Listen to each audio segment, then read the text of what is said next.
তুমি যদি আমার কাছে এসো, তাহলে আমি তোমার জন্য এক নতুন দিন নিয়ে আনব,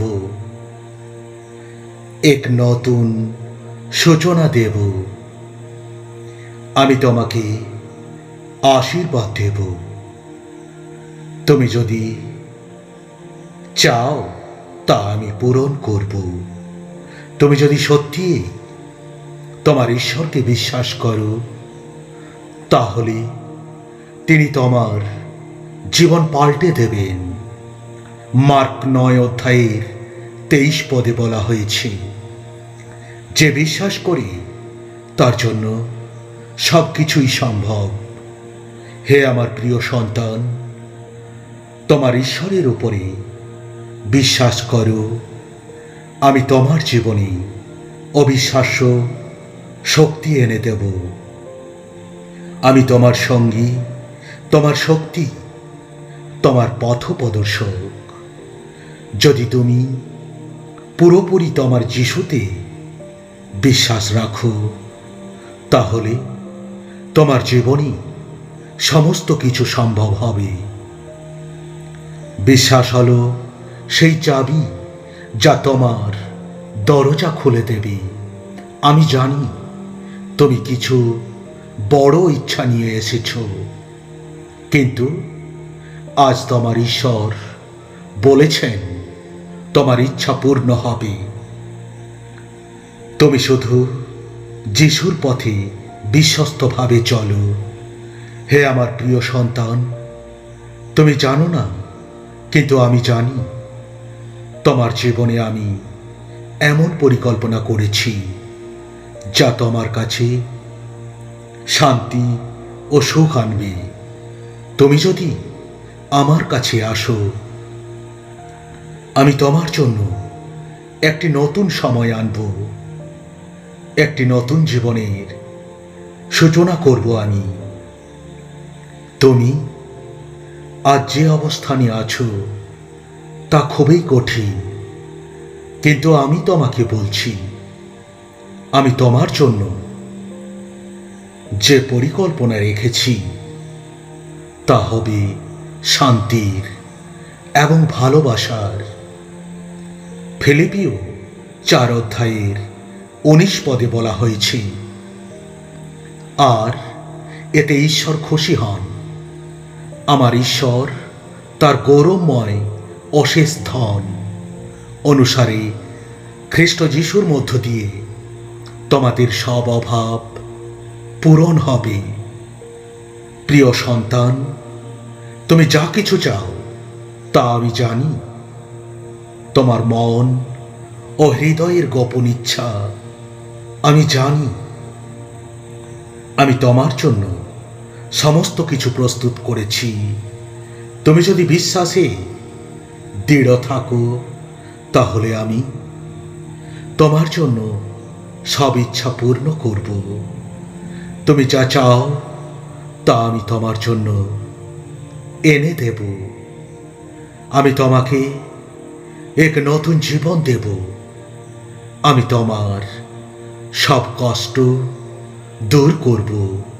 হে আমার প্রিয় সন্তান, আমি জানি তোমার হৃদয়ে কি আছে। তুমি হয়তো এক সময় ভাবতে, আমার জীবনে কিছুই ভালো হবে না, কিন্তু আমি তোমার সাথে আছি সব সময়। আজ আমি তোমাকে একটি শক্তিশালী বার্তা দেব।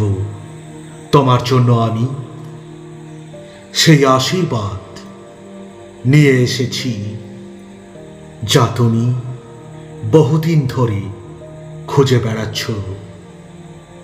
তোমার চাহিদা পূর্ণ হবে। তোমার বিশ্বাস যদি সত্যি হয়, আমি তোমার সাথে আছি।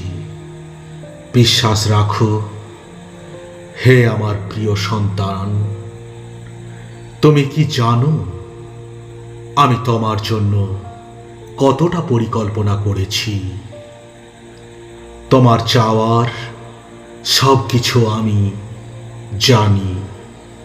তোমার জন্য আমি পথ তৈরি করেছি।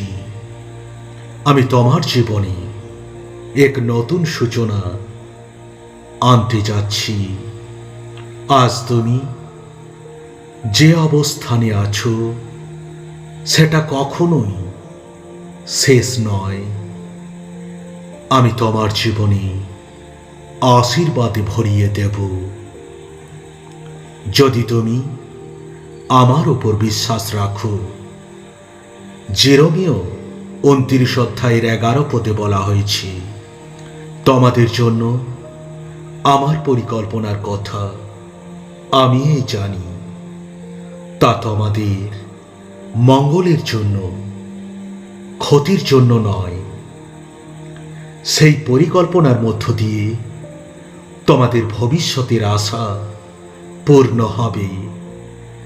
হে আমার প্রিয় সন্তান, তুমি কিন্তু একা নও।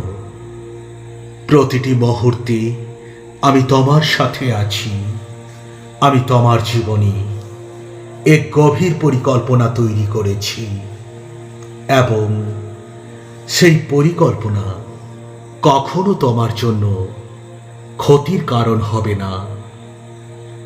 তুমি হয়তো এখন কষ্ট পাচ্ছ, কিন্তু আমি জানি তোমার জীবনে যাই কিছু ঘটেছে তার সব কিছু আমার পরিকল্পনায় রয়েছে। হে আমার প্রিয় সন্তান, আমি জানি তোমার চাওয়া, তোমার আশা, তোমার ভয়, কিন্তু আমি তোমাকে বলছি, তুমি যদি আমার দিকে বিশ্বাস নিয়ে আসো, আমি তোমার জীবনে সেই চাওয়াগুলো পূর্ণ করব। তুমি একদিন দেখবে আমার পরিকল্পনায় সঠিক জায়গায় পৌঁছাবে। জেরমীয় 33 অধ্যায়ের 3 পদে বলা হয়েছে, আমাকে ডাকো, আমি তোমাকে উত্তর দেব এবং এমন মহৎ ও এমন গোপন বিষয়ের কথা বলবো যা তুমি জানো না। হে আমার প্রিয় সন্তান, আমি তোমার প্রার্থনাটি শুনি। তোমার যে চাহিদা আছে সেই চাহিদা আমি পূর্ণ করতে পারি। যদি তোমার হৃদয় কিছু চাওয়ার থাকে তাহলে তা তুমি অবশ্যই পাবে। God bless you.